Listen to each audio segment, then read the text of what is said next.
नमस्कार दोस्तों, आप देख रहे हैं संस्कृति टीवी। आज शारदीय नवरात्रि के दूसरे दिन माँ दुर्गा के ब्रह्मचारिणी स्वरूप की पूजा का दिन होता है। बता दें कि ब्रह्म का अर्थ तपस्या से है। माँ का ये रूप अपने भक्तों और सिद्धों को अनंत फल देने वाला है। इनकी उपासना से तप, त्याग, वैराग्य, सदाचार और संयम की वृद्धि होती है। शास्त्रों में ब्रह्मचारिणी का अर्थ तप की चारिणी यानी तप का आचरण करने वाली बताया गया है। देवी का ये रूप पूर्ण ज्योतिर्मय और अत्यंत भव्य है। इस देवी के दाएं हाथ में जप की माला है और बाएं हाथ में ये कमंडल धारण किए हैं। चलिए जानते हैं इनकी कथा के बारे में।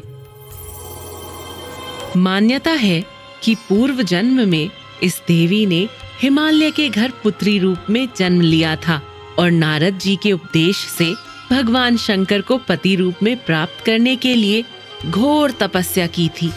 इस कठिन तपस्या के कारण इन्हें तपश्चारिणी अर्थात ब्रह्मचारिणी नाम से अभिहित किया गया। 1000 वर्ष तक इन्होंने केवल फल फूल खाकर बिताए और 100 वर्षों तक केवल जमीन पर रहकर शाक पर निर्वाह किया। कुछ दिनों तक कठिन उपवास रखे और खुले आकाश के नीचे वर्षा और धूप के घोर कष्ट सहे। 3000 वर्षों तक टूटे हुए बिल्व पत्र खाए और भगवान शंकर की आराधना करती रहीं। इसके बाद तो उन्होंने सूखे बिल्व पत्र खाना भी छोड़ दिए। कई हजार वर्षों तक निर्जल और निराहार रहकर तपस्या करती रहीं। कहते हैं कि पत्तों को खाना छोड़ देने के कारण ही इनका नाम अपर्णा पड़ गया। शास्त्रों की माने तो कठिन तपस्या के कारण देवी का शरीर एकदम क्षीण हो गया। देवता, ऋषि, सिद्धगण, मुनि सभी ने ब्रह्मचारिणी की तपस्या को अभूतपूर्व पुण्य कृत्य बताया, सराहना की और कहा, हे देवी, आज तक किसी ने इस तरह की कठोर तपस्या नहीं की। ये तुम्ही से ही संभव थी। तुम्हारी मनोकामना परिपूर्ण होगी और भगवान चंद्रमौली शिव जी तुम्हें पति रूप में प्राप्त होंगे। अब तपस्या छोड़कर घर लौट जाओ। जल्द ही तुम्हारे पिता तुम्हें बुलाने आ रहे हैं।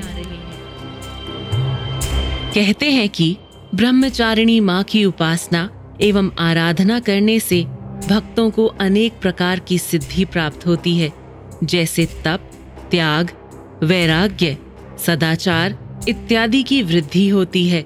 इनकी कृपा से भक्तों को सर्वत्र विजय की प्राप्ति होती है एवं जीवन की अनेक प्रकार की परेशानियां भी समाप्त हो जाती हैं। माता ब्रह्मचारिणी के दाहिने हाथ में अक्षमाला, बाएं हाथ में कमंडल।